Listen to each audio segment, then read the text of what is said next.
आइसक्नु भएको छ भन्ने मैले बुझेको छु।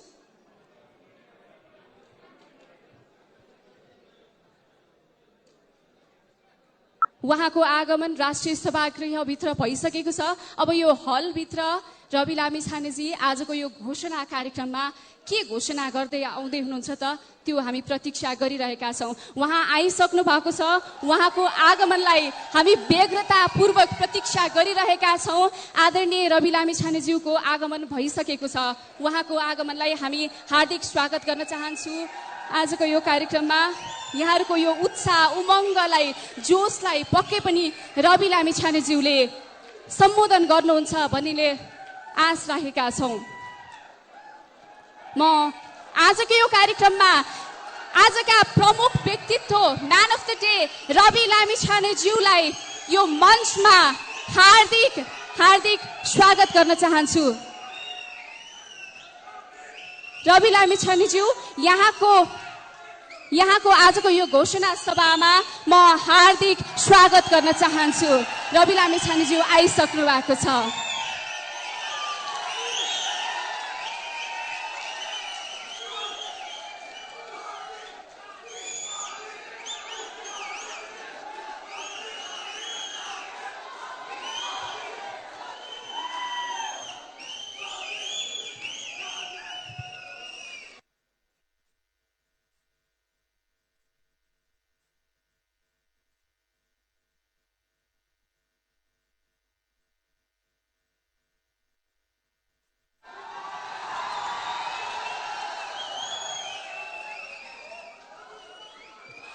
ओके, रवि लामिछानेज्यू हामीले प्रतीक्षा गरेको व्यक्ति आइसक्नु भएको छ।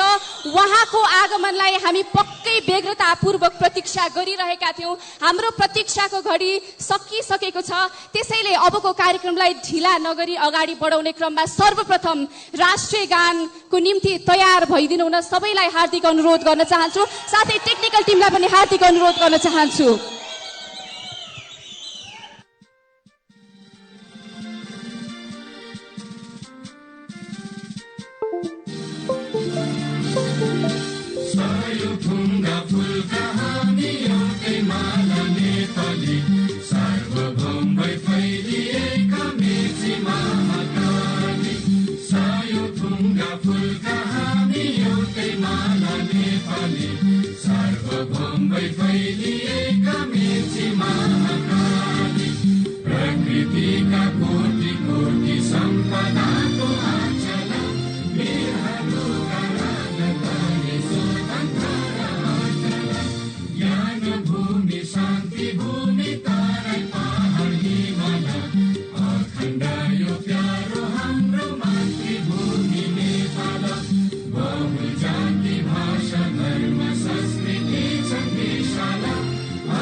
धन्यवाद धन्यवाद। यहाँहरूको यो व्यग्र प्रतीक्षा देख्न सक्छु, यो उत्साह उमङ्गलाई देख्न सक्छु। आजको कार्यक्रममा रवि लामिछानेजी यहाँ आइसक्नु भएको छ। महत्त्वपूर्ण घोषणा हुँदैछ। यी अनुहारहरूबाट हामी प्रष्ट हुन्छौँ कि उहाँको घोषणाले खास अर्थ राख्छ। हामी सबैजना प्रतीक्षित छौँ खास घोषणा के हो त।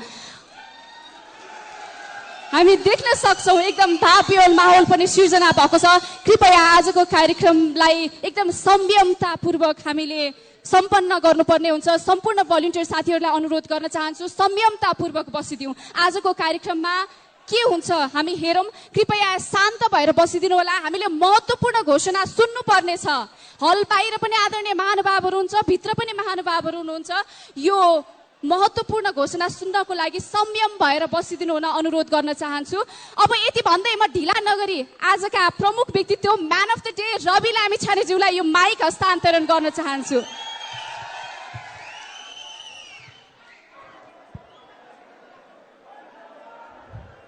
सबैभन्दा पहिला तपाईँ हामीलाई आजको यो दिन देखाइदिनु हुने, विभिन्न कालखण्डको परिवर्तनमा आफ्नो ज्यान आहुति दिएर हाम्रो स्वतन्त्रतालाई प्रत्याभूत गरिदिनु हुने र हामीलाई लोकतन्त्रको यो सुविधाजनक समयसम्म ल्याइ पुर्याउनु हुने विभिन्न कालखण्डका सम्पूर्ण ज्ञात अज्ञात शहीदहरूप्रति हार्दिक श्रद्धाञ्जली अर्पण गर्दछु।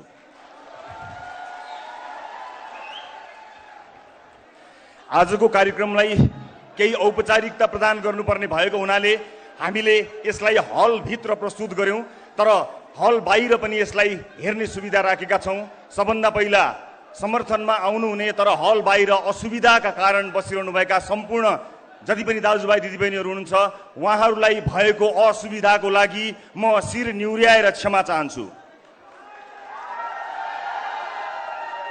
र म आयोजक जति पनि हाम्रा साथीहरू हुनुहुन्छ उहाँहरूलाई यो हलको औपचारिक कार्यक्रमपछि यसलाई हल बाहिरबाट पनि बाहिर रहनुभएका साथीभाइहरूलाई सम्बोधन गर्ने वातावरण मिलाइदिनु हुनेछ भन्ने अपेक्षा गर्दछु र यो औपचारिकता प्रदान गर्नको निमित्त मात्र म हलमा छु, म सुविधाका लागि होइन। केही प्रस्तुतिहरू स्क्रिनमा देखाउनु पर्ने भएका कारणले मलाई यो अनुमति दिनुहुनेछ।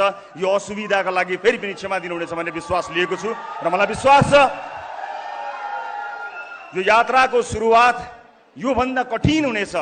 योभन्दा कठिन त्यो यात्राका लागि पनि तपाईँ मलाई र मेरो टिमलाई साथ दिनका लागि आउनु भएको छ भन्ने विश्वास लिएर म आज तपाईहरु समक्ष सिधा कुरा गर्न गइरहेको छु। टेलिभिजनबाट होइन, यहाँबाट सम्पूर्ण देशका लागि। लामो समयदेखि संचार कर्ममा यहाँहरूले मलाई देख्दै आउनुभयो। मैले टेलिभिजनको पर्दाबाट यो देशका स्थापित राजनीतिज्ञहरूलाई, राजनीतिक दलहरूलाई सुध्र सप्रिय भनेर बारम्बार भनिरहे। आवाज अलि चर्को थियो तर तपाईहरूले कहिले पनि झर्को मान्नु भएन। तर उनीहरू सप्रेनन्, उनीहरूले सप्रिने संकेत पनि देखाएनन्। सप्रिने संकेत मात्र देखाएनन् मात्र होइन, जनमत गुमाउँदै पनि एउटाले अर्कोसँग अर्कोले अर्कोसँग गठबन्धन गरेर पनि जसरी पनि राज्य सत्ता हासिल गर्ने प्रपञ्च हासिल गरिरहे। विश्वास गर्नुस्, यो देशमा मैले जति मान्छे रोएको कसैले पनि देखेको छैन। प्रत्येक दिन मेरो कार्यालय रहेको ठाउँमा प्रत्येक दिन दर्जनौं मान्छेहरू आउनुहुन्थ्यो र आएको 2 मिनेट पहिला उहाँहरू रुनुहुन्थ्यो। तपाईहरुलाई आश्चर्य लाग्छ होला, जहाँ मैले आफ्नो कार्यालय राखेको थिएँ त्यसको वरपर हिँड्ने दूरीमा, वक इन डिस्टेन्समा यो देशको न्यायालयको प्रमुखको निवास छ, बाटो पारी उहाँको निवास छ, अलिकति पर प्रधानमन्त्रीको निवास छ, अलिकति तल गए राष्ट्रपतिज्यूको निवास छ। तर आम जनताको भिड कहिले पनि त्यहाँ लागेन, किनकि आम जनतालाई थाहा छ अब उहाँहरूबाट केही हुन्न।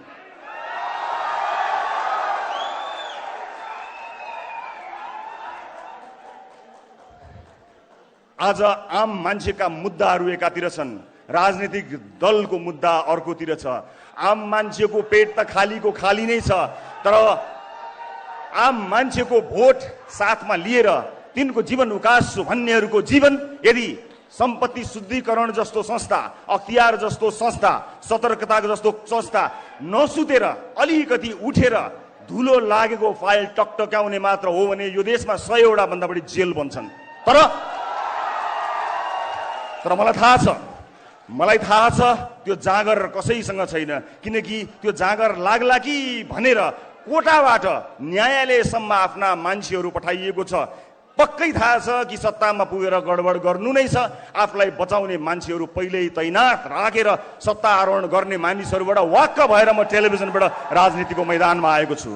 मलाई यहाँ कति हिलो छ, कति धुलो छ, कति मैलो छ मलाई थाहा छ र राजनीतिको यो यात्रामा यो हिलो सफा गर्नको निमित्त मैले त्यहाँ डुबुल्की मार्नु पर्ने छ र कुनै समय केही क्षणको लागि त्यो हिलो लागेको फोहोरी र म सफा गर्न गएको मान्छे उस्तै देखिन सक्छु। तर तपाईँ नझुकिनु होला।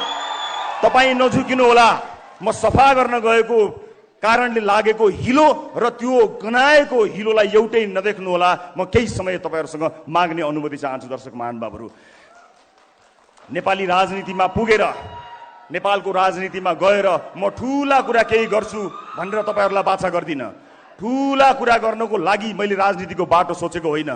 मलाई थाहा छ आम मान्छेका साना साना समस्याहरू सबैभन्दा महत्त्वपूर्ण भएर बसेका छन्। आज एउटा मान्छे अस्पताल पुगेपछि अस्पतालको काउन्टरमा पुगेर के बिरामी भएको हो नाम लेखेर भित्र गएर जचाएर भर्ना हुनुपर्ने भए भर्ना हुने, भर्ना नहुनुपर्ने भए डिस्चार्ज हुने, औषधि लिएर जानुपर्ने हो। तर संरचना यस्तो बनाएका छौँ अस्पताल पुगेर पनि कुनै एउटा नेतालाई या कुनै आवाज भएको ठुलो ठालुलाई पहुँच भएको मान्छेलाई फोन गरेर भन्नुपर्छ अस्पताल जस्तो ठाउँमा पनि सोर्स फोर्स लाग्ने कस्तो मक्किएको संरचना बनायौँ हामीले। तर अब के अझै सहेर बस्ने हो? अब यो आवाजलाई भ्रष्टाचारी मुर्दाबाद भन्ने तपाईको आवाजलाई, यो आवाजलाई आवाज मात्र होइन, यो आवाजलाई आवाज मात्र होइन, त्यो धुलोले छोपिएका सम्पूर्ण फाइलहरू टकटक्याएर सार्वजनिक जीवन बाँचेका हरेक मान्छेलाई छानबिनको दायरामा ल्याउन सकिएन भने हाम्रो जुनी र हाम्रो राजनीतिक यात्रा धिक्कार हुनेछ।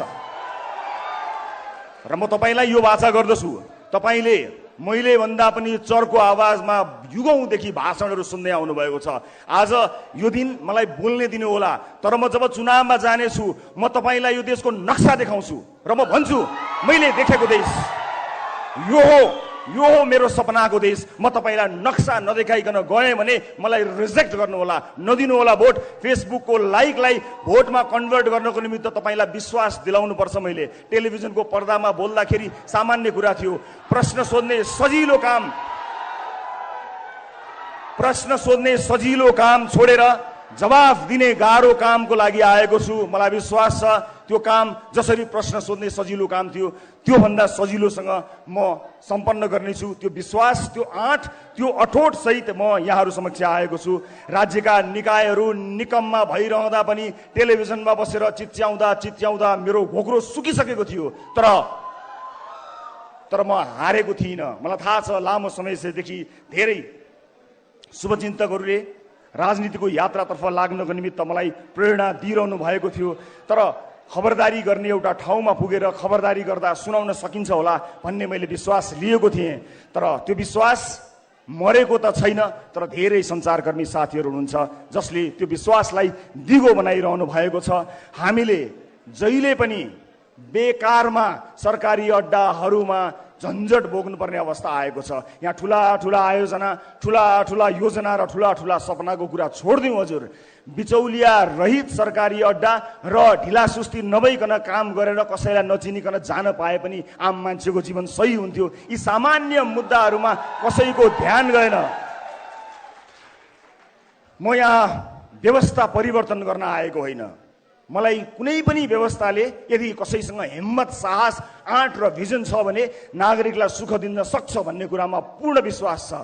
मलाई कुनै व्यवस्था बदल्नु छैन, मलाई तपाईहरूको अवस्था बदल्नु छ, आम मान्छेको अवस्था बदल्नु छ।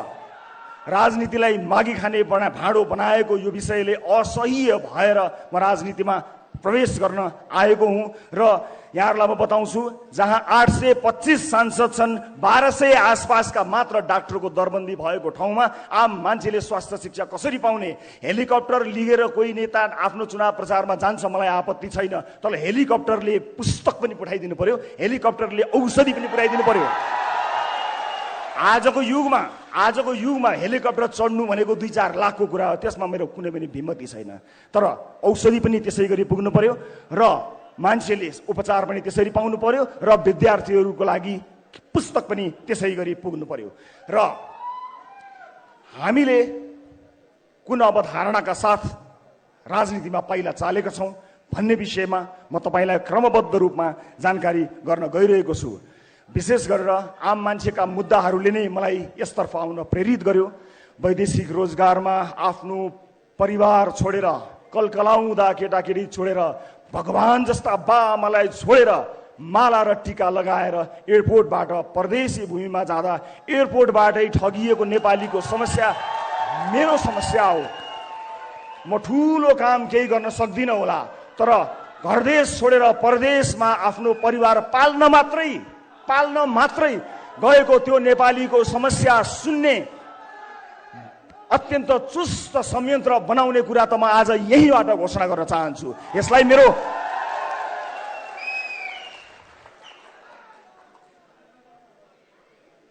आज यहाँ म किन राजनीतिमा आएँ र मलाई राजनीतिमा के सुविधा थियो अथवा राजनीतिमा आउने निर्णय गर्दा के कुराहरू आएका थिए त्यसबारे पनि म छोटो जानकारी यहाँहरूलाई गराउन गइरहेको छु। विभिन्न राजनीतिक दलहरूसँगको संवाद मैले निरन्तर अगाडि नबढाएको होइन, कुराकानी नगरेको होइन। ती दलहरूलाई हेरेँ, मसँग ती दलका आदरणीय नेताजीहरूलाई धन्यवाद भन्नु बाहेक केही पनि छैन, किनकि मलाई त्योभन्दा पर अब उहाँहरूबाट त्यति आशा पनि छैन र म आफ्नो यात्राको क्रममा उहाँहरूको त्यस्तो खरो आलोचक भएर पनि अब प्रस्तुत हुन चाहन्न। जति आलोचना मैले गरेँ त्यो आलोचना गरेँ। मलाई त आम सर्वसाधारणसँग सरोकार छ।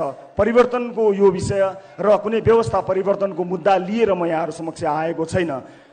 मलाई प्रचण्डजीसँग अथवा शेरबहादुरजीसँग अथवा अरू कुनै पनि राजनीतिक दलका नेतासँग, केपी ओलीजीसँग केही पनि प्रश्न छैन। मलाई प्रचण्डजीसँग के प्रश्न होस् र उहाँसँग भएको प्रश्न म जीवनभर गरिरहँला, जिन्दगीभरि उहाँलाई सोधौँला। हिजो टेलिभिजनबाट सोधेको थिएँ, ओली संसदमा उभिएर सोधौँला, तर परिवर्तन नै ल्याउँछु भनेर छातीमा गोली थाप्नको लागि म शहीद हुन्छु कामरेड भनेर परिवर्तनकै लागि, यो देशमा परिवर्तन ल्याउन नै भनेर म गोली थाप्न तयार छु, मलाई शहीद बनाइदिनुहोस् कामरेड भनेर बन्दुक बोकेर छातीमा गोली लागेको त्यो योद्धाप्रति मेरो सम्मान छ। प्रचण्डजीसँगको प्रश्न कायम राख्छु, प्रचण्डजीसँगको प्रश्न म कायमै रहला, तर त्यो योद्धाको बलिदानको अवमूल्यन म कहिल्यै गर्ने छैन। मधेस आन्दोलन लगायतका विभिन्न आन्दोलनहरूमा आफ्नो ज्यान गुमाएका योद्धाहरूको बलिदानमा कहिल्यै प्रश्न गर्ने छैन, तर तिनको नाम लिएर आफ्नो जीवन उकासेका मान्छेहरूको लागि मेरो प्रश्न टेलिभिजनबाट यात्रा गर्दै संसद भवनमा अवश्य पुग्नेछ। म परिवर्तनका सम्पूर्ण योद्धाहरूप्रति सम्मान प्रकट गर्न चाहन्छु।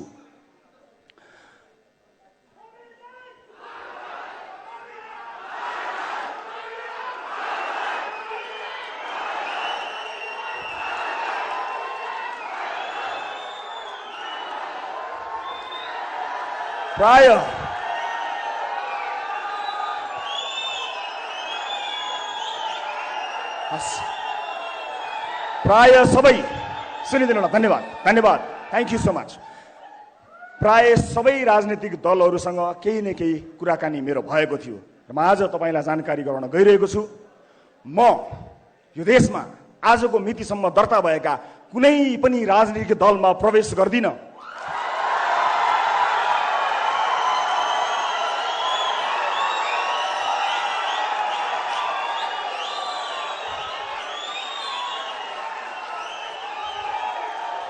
यो देशमा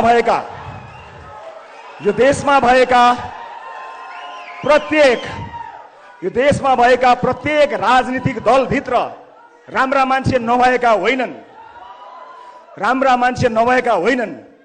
केही गिने चुनेका राम्रा मान्छेहरू छन्। म तिनलाई सम्मान गर्न चुक्दिनँ। प्रत्येक दलमा राम्रा मान्छेहरू छन्, तिनलाई सम्मान गर्न चुक्दिनँ। तर म तिनको आलोचना गर्न पनि किन चुक्दिनँ भने तिनले आफ्नो पार्टीभित्र धावा बोलेनन्, कुरेर बसे, पर्खेर बसे।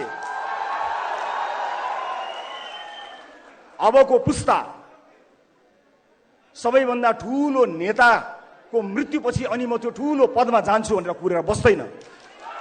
जसको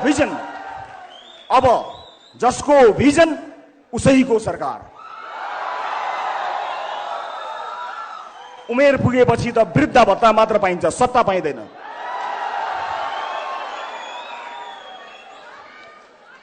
अब म के गर्छु त यहाँहरूलाई म जानकारी गराउँछु। के म स्वतन्त्र उम्मेदवारको रूपमा उठ्नको लागि यहाँ आएको छु?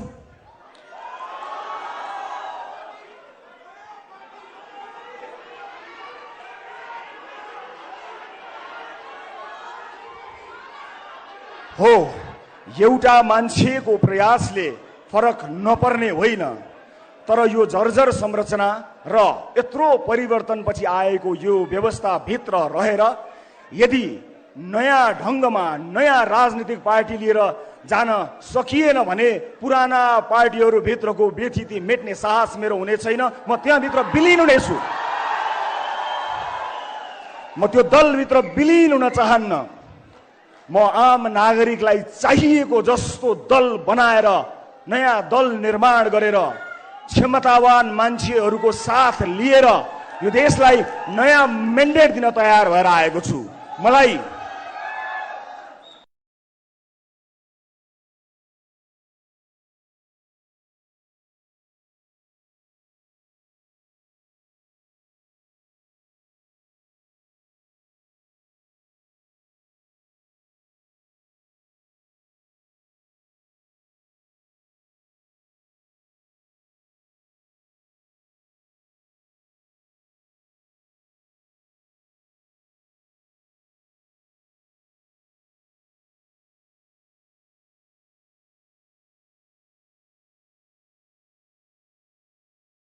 बलियासँग गरेका सम्झौता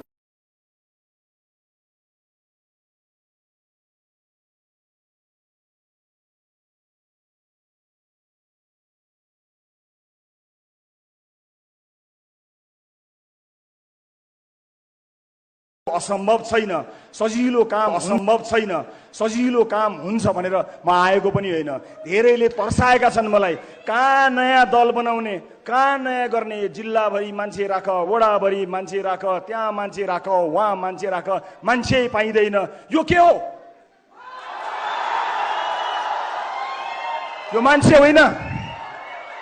देशभरि विदेशमा बसिरहेको मान्छे मान्छे होइन। के ती मान्छेहरूमा यो देश बदल्ने ताकत छैन? छ। म एउटा प्रतिनिधि पात्र मात्र हुँ। मलाई थाहा छैन मसँग कति क्षमता छ र हरेक मान्छे सीमित क्षमता भित्र अटाउँछ। हरेक मान्छेलाई आफ्नो सीमारेखा थाहा हुन्छ। मलाई पनि मेरो सीमारेखा थाहा छ। मलाई असीमित क्षमता दिएर कसैले पठाएको पनि छैन। मलाई थाहा छैन भने मलाई थाहा छ कि कसलाई थाहा छ, म त्यसलाई खोज्छु जसलाई थाहा छ। म तपाईको भिडमा गएर त्यसलाई खोजेर ल्याउने प्रयत्न गरिरहेको छु र आज सगर्व पूर्ण विश्वासका साथ यहाँहरूमाझ म उभिएको छु कि अब हामी के गर्न सक्छौं र के गर्न गइरहेका छौं म यहाँहरू समक्ष प्रस्तुत गर्न गइरहेको छु। समय आएको छ।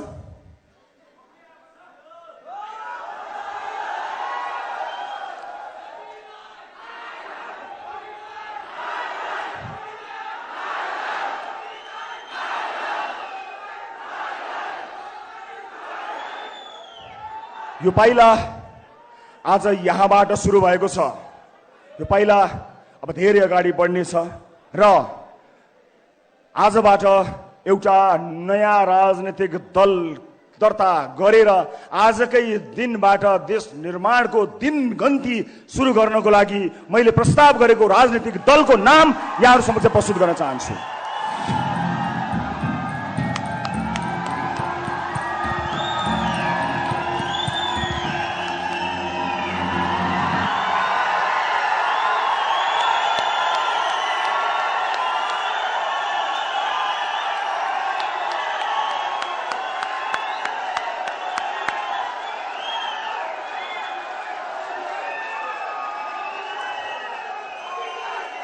राष्ट्रिय स्वतन्त्र पार्टी, राष्ट्रिय स्वतन्त्र पार्टी, राष्ट्रिय स्वतन्त्र पार्टी आजबाट नेपाली राजनीतिमा आफ्नो पहिलो पाइला सारेर यो धरतीमा पदार्पण गरेको राष्ट्रिय स्वतन्त्र पार्टीलाई जोरदार तालीले स्वागत गरिदिनु होला।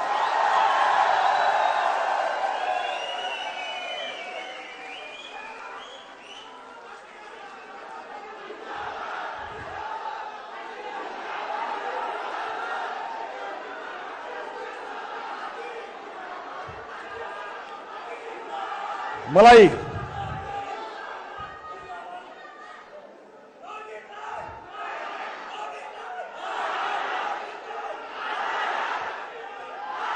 अब यो देशमा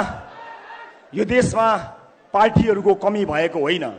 हामी कसरी फरक छौं, राष्ट्रिय स्वतन्त्र पार्टी कसरी फरक छ त्यो बारे बताउँछु। तर त्यो भन्दा पहिला म स्वतन्त्र रूपमा उम्मेदवारी दिन चाहनुहुने क्षमतावान साथीहरूलाई यदि तपाईसँग क्षमता छ भने सबैभन्दा माथिल्लो तहसम्म पुग्ने गरी यो पार्टीमा सहभागी हुन स्वागत गर्न चाहन्छु। आज सुरुवात कसैले गरे होला, मैले यसको नेतृत्व लिएको हुँ, तर क्षमता नभएको दिन यो पार्टीमा बसेछु भने जहाँ देख्यो त्यही ढुङ्गाले हान्नु होला। क्षमतावान मान्छेहरूका लागि बनेको यो प्लेटफर्म कोही नभए पनि नमरोस्। म आज पहिलो दिनमा तपाईहरू समक्ष यो देश, यो धरती माता, आफ्ना स्वर्गीय मातापिता, आम नेपाली दाजुभाइ दिदीबहिनीहरू, शहीदहरू सबैलाई सम्झेर कसम खान्छु, क्षमता नभई पार्टीमा र्याल चुगान चियाउँदै टाँसिएर बस्ने छैन।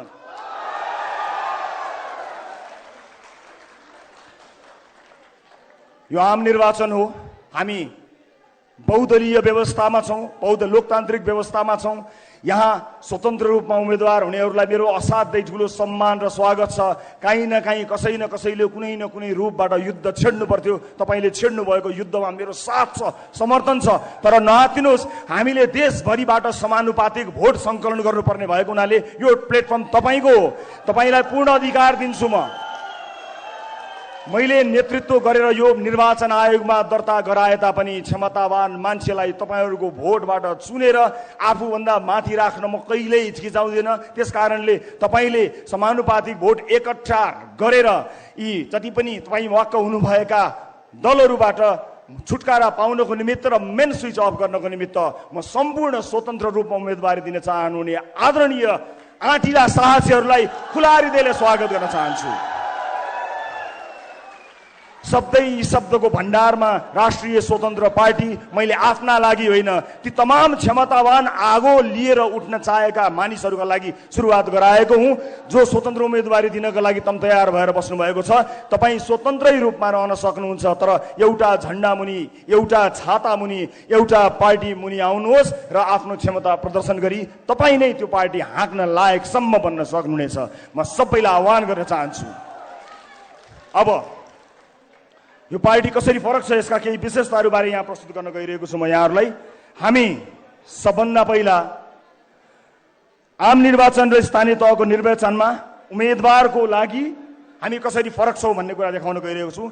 हामी प्रारम्भिक निर्वाचन अर्थात् प्राइमेरी गर्नेछौँ, अर्थात् तपाईँले कसलाई आम निर्वाचनमा उठाउने हो भन्ने कुरा सदस्यहरूले चुनाव गरेर पार्टीभित्रकै प्रारम्भिक चुनाव प्राइमेरी गरेर चुन्न सक्नुहुनेछ। तल्लो तहको मान्छेले सदस्यता लिएको मान्छेको भोट नलिइकन कोही नेता हुन पाउँदैन। हामी प्राइमेरी गर्नेछौँ। चुनावभन्दा अगाडि नै पार्टीको सदस्यता लिएका जति पनि सदस्यहरू हुनुहुन्छ उहाँहरूबाट चुनिएर मात्रै कोही आउनेछ। कसैले टिका लगाउने छैन, कसैको चाकरी गरेको भरमा कुनै पनि उम्मेदवारले टिकट पाउने छैन। यस्तो किसिमको पार्टीको संरचना गरेका छौँ। दोस्रो, हामीले पार्टीभित्रका सबै समितिमा बहुसङ्ख्यक युवा सहभागिता 50% + 1 यसको अवधारणा रहेका छौँ। अर्थात् युवाहरूको पार्टी बन्ने छ। 50% + 1 युवा अनिवार्य हुनेछ।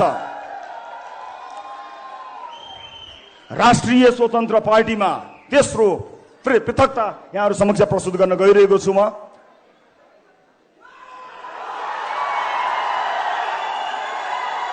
प्रत्यक्ष निर्वाचित प्रधानमन्त्री र मुख्यमन्त्री। यदि मैले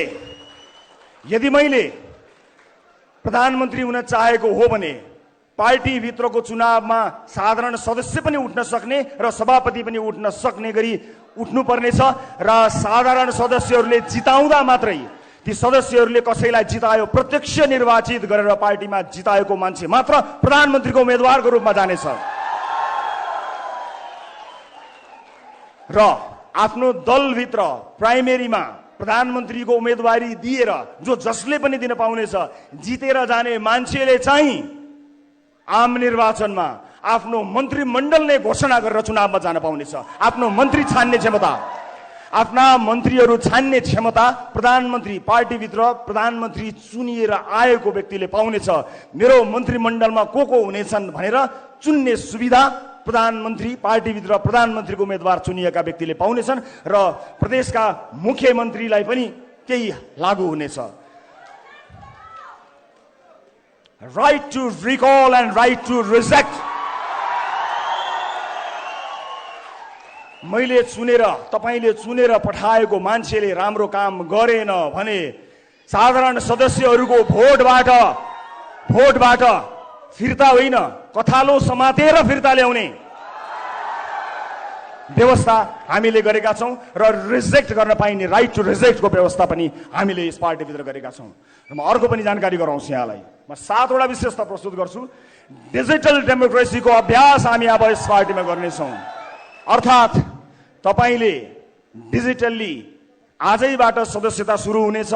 तपाई त्यसको सदस्य भइसक्नु भएपछि तपाईले भोट हाल्ने आफ्नो क्षेत्रमा भोट हाल्ने अधिकार पाउनुहुनेछ र महत्त्वपूर्ण मुद्दाहरूमा भोट हाल्ने मात्र होइन त्यहीबाट डिजिटल्ली तपाईले भोट हाल्नुहुनेछ।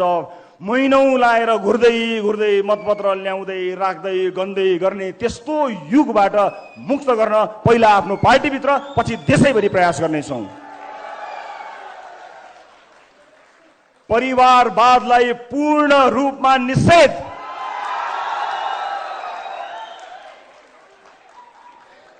केन्द्रीय समितिका कुनै पनि केन्द्रीय समितिमा कुनै पनि नातागोतालाई पार्टीले नियुक्तिहरू दिने छैन। सरकारका तर्फबाट समेत नातागोतालाई पूर्ण रूपमा निषेध गरिनेछ।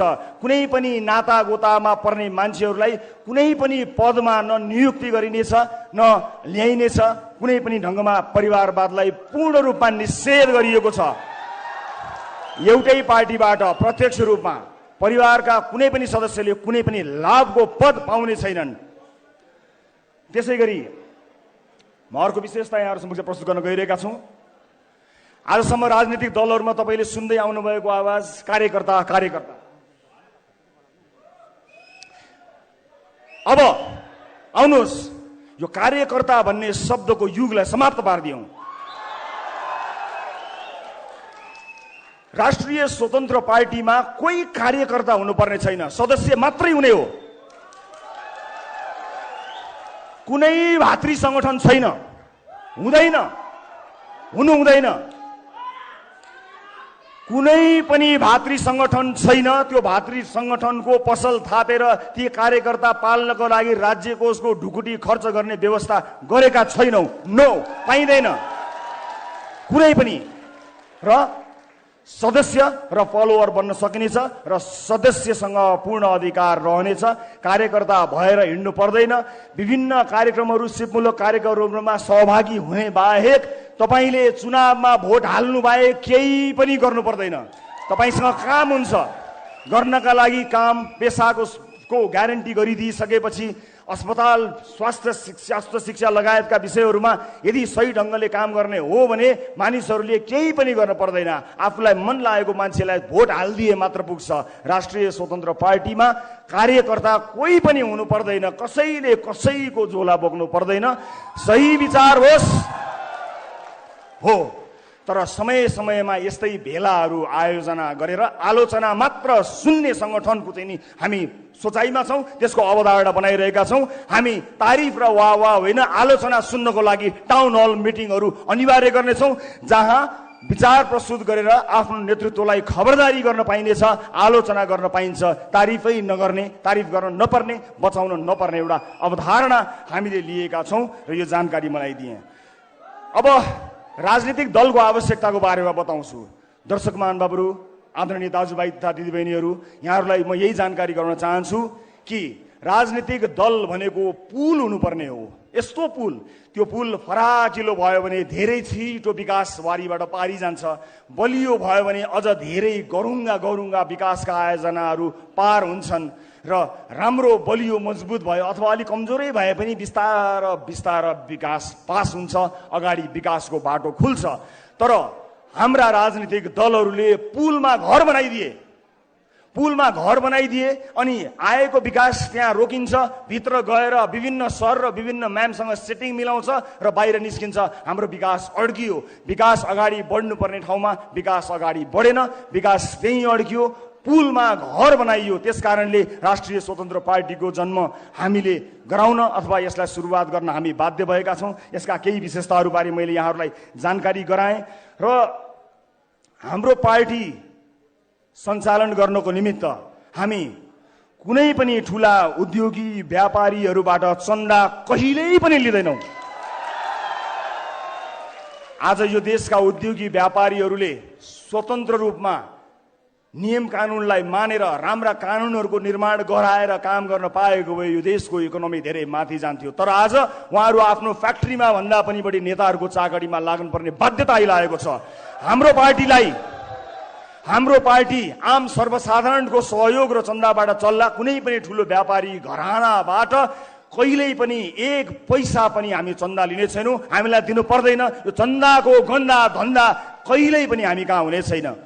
त्यसकारणले आम सर्वसाधारण जसले सहयोग गर्न चाहनुहुन्छ, सर्वसाधारण मानिसका थोरै सहयोग धेरैजनाबाट सङ्कलन गरेर पार्टी सञ्चालन गर्ने अवधारणा बनाएका छौँ, जसलाई पूर्ण रूपमा पारदर्शी गराएर समय समयमा सम्पूर्ण जानकारी गराउनेछौँ। आजको यो कार्यक्रम पनि हामीले आफ्नै स्रोत जुटाएर जम्मा गरेको पैसा खर्च गरेका हौँ। कुनै व्यापारी घराना, कुनै ठुला उद्योगी व्यापारीबाट पैसा लिएका होइनौँ, कहिल्यै पनि लिँदैनौँ र कसरी खर्च गर्यो भन्ने कुरा समय समयमा औपचारिक रूपमा तपाईँलाई जानकारी गराउनेछौँ। म सम्पूर्ण देश विदेशमा रहनुभएका दाजुभाइ दिदीबहिनी, आम सर्वसाधारण परिवर्तन चाहने दाजुभाइ दिदीबहिनीहरूलाई सकेको सहयोग हामीलाई गर्नको निमित्त विनम्रतापूर्वक अनुरोध गर्न चाहन्छु। तर कुनै पनि ठुला व्यापारी व्यवसायीहरूलाई अब हामीलाई कहिले पनि चन्दा दिनु पर्दैन। निर्धक्क भई आफ्नो व्यापार विस्तारमा लाग्नुहोला। यो देशको व्यापार व्यवसाय, यो देशको उद्योग कल कारखाना धन्दा सञ्चालन गर्नको निमित्त हाम्रो तर्फबाट तपाईँलाई गर्नुपर्ने साथ सहयोग रहिरहन्छ। त्यसका लागि तपाईँले हाम्रो ढोका कहिल्यै पनि चाहर्नु पर्ने छैन। त्यो दिन र त्यो युगलाई अन्त्य गर्नको निमित्त हामी यहाँहरू समक्ष आएका छौँ। र कुनै पनि व्यक्तिले कुनै पनि निर्वाचन क्षेत्रमा उम्मेदवारी दिन चाहँदा के गर्ने भन्ने बारेमा सानो जानकारी गराउन चाहन्छु। कसैले म यसो गर्छु र उसो गर्छु भनेर पार्टीको टिकट पाउने व्यवस्थालाई हामी अन्त्य गर्नेछौँ। देखाउनु पर्नेछ, जसरी घर भन्दा नक्सा देखाउनु पर्छ र थाहा हुन्छ घर कस्तो बन्छ, कि देश कस्तो बन्छ भन्ने कुराको चाहिँ नक्सा हामीलाई चाहिँदैन, चाहिन्छ। प्रत्येक उम्मेदवारले आफ्नो निर्वाचन क्षेत्रका जनतालाई मैले कल्पना गरेको देश यो हुनेछ, मैले जिते भने यो गर्छु भनेर आफ्नो ब्लुप्रिन्ट देखाएर यस्तो हुनेछ भनेर विकासको मोडल, सुशासनको मोडल देखाएन भने हाम्रो पार्टी होइन, जो कोहीलाई पनि भोट नदिनु होला। हात जोड्दैमा भोट माग्ने दिन गयो, दाइ दिदीलाई चाकडी गर्दैमा भोट माग्ने दिन गयो। हामी हेर्न चाहन्छौँ कि तपाईँसँग मुलुक बदल्ने होइन कि आफ्नो क्षेत्र मात्रै बदल्ने योजना कस्तो छ, त्यो योजना हेरेर मात्र भोट दिने एउटा यस्तो व्यवस्थाका लागि हामी प्रयत्नरत रहनेछौँ। र सम्पूर्ण मुलुकका विभिन्न क्षेत्रहरू, प्राथमिकताका क्षेत्रहरूमा सहभागी बनेर मुलुक निर्माणमा आउनको निमित्त हामी सबैलाई आह्वान पनि गर्न चाहन्छौँ। आज पनि यो देशको, यो सहरको एउटा न एउटा गल्लीमा, त्यहाँ गल्लीमा भएको रेस्टुरेन्ट, पब अथवा विभिन्न खानालय, ती ठाउँहरूमा मुलुक निर्माणका लागि विद्वान मित्रहरूको बैठक चलेको छ। म त्यस्ता धेरै बैठकहरूमा सहभागी भएको थिएँ, तर त्यो बैठकले कहिल्यै पनि निष्कर्ष ननिकालेको देखेर दिक्क लाग्यो। मिलेर जाउँ भन्दा केही सुनिँदैन, तर आधी घन्टापछि कुरा टेढो भएर उसित नमिल्ने, अन्त्यमा रेस्टुरेन्टको बिल आउँछ, त्यही बेलामा सबैलाई पिसाब आउँछ। अब त्यस्तो बैठक गर्नै पर्दैन। सुरुवात कसै न कसैले गर्नुपर्ने थियो। नेतृत्व अहिले सुरुवात गर्दाखेरि मैले लिएको मात्र हुँ। यहाँ जो कोही क्षमतावान मान्छे आफ्नो नेतृत्व प्रदर्शन गर्न सक्नेछ र त्यसका लागि यो प्लेटफर्म बनेको छ। कसैले यसमा आपत्ति मान्नु पर्ने छैन। मलाई निर्वाचन क्षेत्रका बारेमा पनि प्रश्न आइरहन्छ, तपाईँ कुन निर्वाचन क्षेत्रबाट कहाँबाट उठ्नुहुन्छ भन्ने प्रश्न आउँछ। हुन त मलाई झापा, डडेलधुरा, चितवनबाट चुनाव लड्न मन छ। हुन त मलाई झापा, डडेलधुरा, चितवनबाट चुनाव लड्न मन छ। म झापा, डडेलधुरा, चितवनमा चुनाव लड्न डराएको होइन, तर सरकारमा को छन् र तिनले कस्तो चुनाव गरेको छन् त्यो इतिहाससँग सचेत चाहिन्छु म। त्यस अर्थमा यहाँ हार्ने लड्ने सुविधा तपाईँ हामीलाई छैन। एउटा व्यक्ति हारेर लडेर फरक नपर्ने भए म स्वतन्त्र रूपमा कुनै पनि ठाउँबाट उम्मेदवारी दिएर आफूलाई सुरक्षित गर्थेँ। तर हामीलाई हार्ने सुविधा छैन। राजनीति जसरी नै गर्नुपर्ने हुन्छ। राजनीति पत्रकारिता जस्तो नहुने रहेछ, राजनीति समाजसेवा जस्तो नहुने रहेछ। यो राजनीतिलाई यति धेरै राजनीति गरेर गिज्योलियो कि हामी जस्ता मान्छे, तपाईँ हामी जस्ता सर्वसाधारणको त यो पहुँचको विषय नै होइन भनेर यसलाई अचम्मको बनाइयो। त्यसो होइन। राजनीति इमान भएको हर कोहीले गर्न सक्दछ। त्यसकारणले हामी आवेशमा आएर होइन, भावनामा बगेर होइन, सुझबुझका साथ जहाँबाट तपाईँहरूको प्रतिक्रिया प्राप्त हुन्छ, जहाँ अधिकांश दर्शकहरूले मलाई मात्र होइन अब बिस्तारै यहाँ जोडिएर आउने उम्मेदवारहरूलाई रुचाउने हुन्छ, त्यहाँ उम्मेदवारी दिन्छौँ। र एकपटक यसपालि हामी त्यो मेन स्विच अफ गर्नको लागि एउटा तारको जिम्मा म लिन्छु। देशैभरिबाट एकजनालाई संसद छिर्न म रोक्छु। अब एकजनालाई संसद छिर्नबाट म रोक्छु, त्यसै गरी अर्कोलाई रोक्न तपाईँ देशैभरिबाट आउनुहोला, रोकौँ। व्यथितिको यो मेन स्विचलाई अफ गरिदिउँ सदाका लागि। र मलाई विश्वास छ हामी त्यसका लागि तयार पनि भइसकेका छौँ। र मैले आजैबाट आफ्नो काम सुरु गर्ने निधो गरेको छु। थिङ्क ट्याङ्कका लागि विभिन्न क्षेत्रका विज्ञ विद्वानहरूलाई म एउटा इमेल यहाँ छोड्न गइरहेको छु। सम्पर्क गरेर आजैबाट थिङ्क ट्याङ्कका रूपमा काम गर्नको निमित्त आह्वान गर्न चाहन्छु। र भोलि बिहानैबाट यो देशको नक्सा कोर्न चुनावभन्दा अगाडि कस्तो बनाउने होला भनेर प्रतिबद्धता सहित आउनेछु। मैले कल्पना गरेको देश यस्तो हो भनेर तपाईँलाई देखाएर मात्र तपाईँको भोट लिनेछु, झुक्क्याएर भोट लिन्न। त्यसका लागि म देश मात्र होइन संसार भेरिरहेका आदरणीय जति पनि विद्वान विज्ञ साथीभाइहरूलाई आह्वान गर्न चाहन्छु। हामीले विगत 2 वर्षदेखि राष्ट्रिय अन्तर्राष्ट्रिय विज्ञहरूबाट विभिन्न आधारभूत क्षेत्रहरूमा के गर्न सकिन्छ भनेर आइडियाको आह्वान गरेका थियौँ र हामीले एउटा खाका, एउटा सामान्य ब्लुप्रिन्ट तयार गरेका छौँ। हामीले तयार पारेको कुरा अब हामी जाँच गराउन चाहन्छौँ। त्यसका लागि म RSP thinktanknepal@yahoo.com मा संसारभरि छरेर बसिरहेका नेपालीहरूलाई आह्वान गर्न चाहन्छु। राष्ट्र निर्माणमा जोडिएर हामीलाई सघाउन आउनुहोला। तपाईँको आइडियाको खाँचो हामीलाई छ। हामीले बनाएको खाका ठिक छ कि छैन तपाईँले चेक गर्नुहोला। विगत 2 वर्षदेखि हामीले विभिन्न आधारभूत क्षेत्रहरूको अध्ययन गरेका छौँ। हामीलाई RSP thinktanknepal@gmail.com मा इमेल गरेर सहयोग गरिदिनु होला। र तपाईँबाट सुरु भएको यो यात्रामा तपाईँलाई आह्वान गरेर हामी अगाडि बढ्छौँ र निर्वाचनभन्दा अगाडि हामीले गर्न सक्ने प्रतिबद्धताहरूबारे तपाईँलाई जानकारी हामी गराएर मात्रै तपाईँको सामुन्ने हामी आउनेछौँ। र यो काम म आजैबाट सुरुवात गर्नेछु। अब हामीले धेरै भाषणहरू सुनेका छौँ। चुनावी मैदानमा मैले पनि सायद त्यस्तै अलि मिठो होला अलि तितो होला भाषणहरू गर्नुपर्ने हुन्छ। तर अन्त्यमा भाषणको पछाडि कहिले पनि नलाग्नु होला, योजनाका पछाडि लाग्नु होला। अब आगामी दिनहरूमा हामी कसरी यसलाई विस्तार गर्दै जानेछौँ भन्ने बारे जानकारी गराउन चाहन्छौँ यहाँहरूलाई।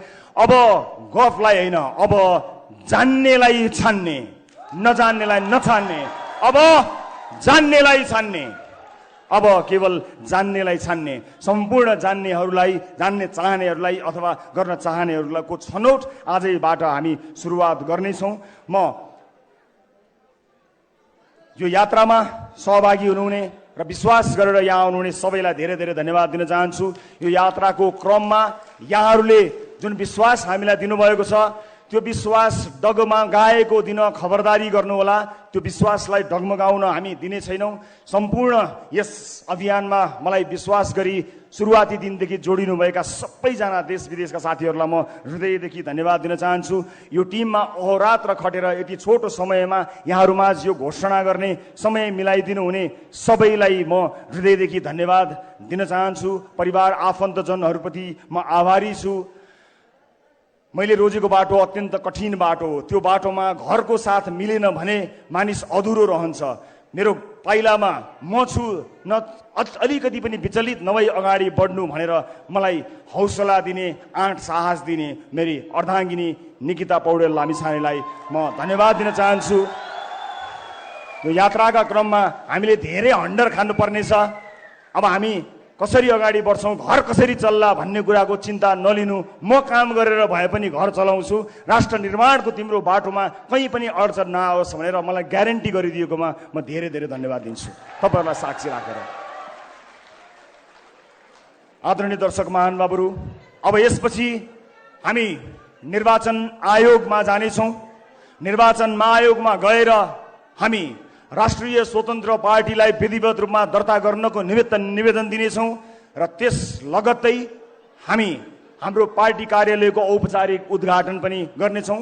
वसुन्धरा चोकमा सबै पुग्न सक्ने गरी, बस चल्ने गरी हामीले हाम्रो पार्टी कार्यालय स्थापना गरेका छौँ। हामी त्यहाँ आजैबाट सुरुवात गर्नेछौँ र आजै नै पार्टीको बैठक बस्नेछ। यो पार्टीलाई एउटा वैधानिकता प्रदान गर्नको निमित्त केही साथीहरू 21 जनाको टिम बनाएका छौँ। यो टिममा को होलान् भनेर तपाईँलाई जिज्ञासा लाग्दो हो। यो टिममा मैले देशले चिनेका मान्छेहरू कोही पनि राख्न पाएको छैन, भ्याएको छैन, तर देशलाई चिन्नेहरू राखेको छु। देशले चिनेका अनुहारहरू यो 21 जनाको सुरुवाती टिममा नभेटिन सक्छन्, तर देशलाई चिन्ने मानिसहरूलाई हामीले राखेका छौँ। अब यहाँहरू सबैको अनुमति लिएर म राष्ट्रिय स्वतन्त्र पार्टीको चुनाव चिन्ह, प्रस्तावित चुनाव चिन्ह सार्वजनिक गर्न गइरहेको छु। घण्टी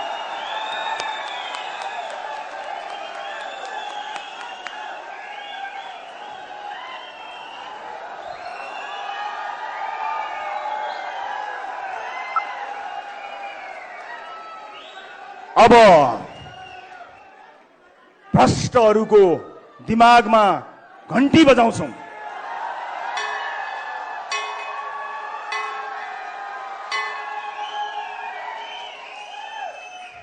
यो सुशासनको घण्टी हो, भ्रष्टहरूका लागि एउटा जनाउ घण्टी हो, अर्को एउटा विकास र सुशासनको यात्राको घण्टी हो, सुरुवात हो। यहाँ हामीले प्रस्ताव गरेको यो नाम र यो चुनाव चिन्ह लिएर हामी निर्वाचन आयोग जान गइरहेका छौँ। त्यसपछि पार्टी कार्यालयमा हामी जानेछौँ। आज केही बेर अगाडि मै शहीद गेटमा गएर सधैँ शहीदहरूप्रति श्रद्धा सुमन अर्पण गरेको छु। र दर्शक महानुभावहरू, आदरणीय दाजुभाइ दिदीबहिनीहरू, अब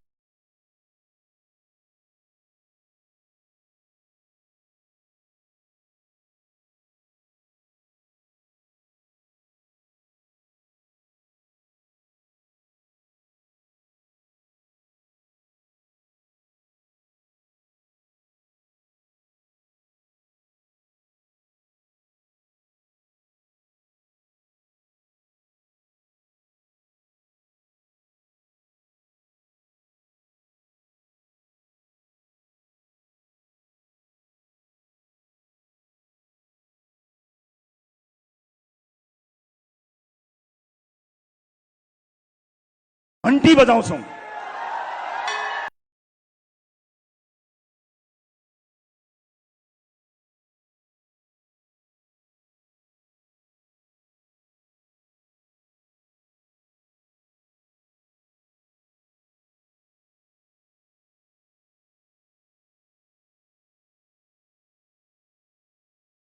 अब त्यो रहरहरू पूरा गर्नको निम्ति अब त्यो पार्टीको आगमन भइसकेको छ। राष्ट्रिय स्वतन्त्र पार्टीको आगमन भइसकेको छ। हामी हिँडिरहेका छौँ, तपाईँहरू हामीसँग हिँडिरहनु भएको छ। अब विधिवत रूपमा अबको निर्वाचनमा हामी होमिनेछौँ। रवि लामिछानेज्यूले उद्घोषण गरिसक्नु भएको छ। अबको राष्ट्रिय स्वतन्त्र पार्टी आज विधिवत रूपमा दर्ता गरिसके पछाडि हामी निर्वाचनको निम्ति तयारी हुन्छौँ। यो उत्साह, उमङ्ग, जोसलाई पक्कै पनि हामी निराशा पार्ने छैनौँ। हामी देख्न सक्छौँ कति मानिसहरूका निम्ति रवि लामिछानेजी एउटा आशा हुनुहुन्थ्यो। त्यो आशा अब व्यक्ति नभएर एउटा सिङ्गो पार्टी भएको छ। अबको निर्वाचनमा तपाईँ हामी सबैजना सँगै हिँड्नेछौँ हाम्रो रहरहरू पूरा गर्नको निम्ति। आदरणीय महानुभावहरू, यहाँहरू सम्पूर्णलाई आजको यो कार्यक्रम निकै संयमतापूर्वक सम्पन्न गर्नको निम्ति सहयोग गर्नुभएकोमा हृदयदेखि नै धन्यवाद ज्ञापन गर्न चाहन्छु। साथै आजको यस हलमा विभिन्न ठाउँबाट पाल्नुभएका दिग्गज व्यक्तित्वहरू वरिष्ठ कलाकारहरू पनि उपस्थित हुनुहुन्छ। यहाँहरू सबैजनालाई हार्दिक धन्यवाद ज्ञापन गर्दै आजको कार्यक्रम यही सकिएको घोषणा गर्न चाहन्छु। हवस् त, धन्यवाद।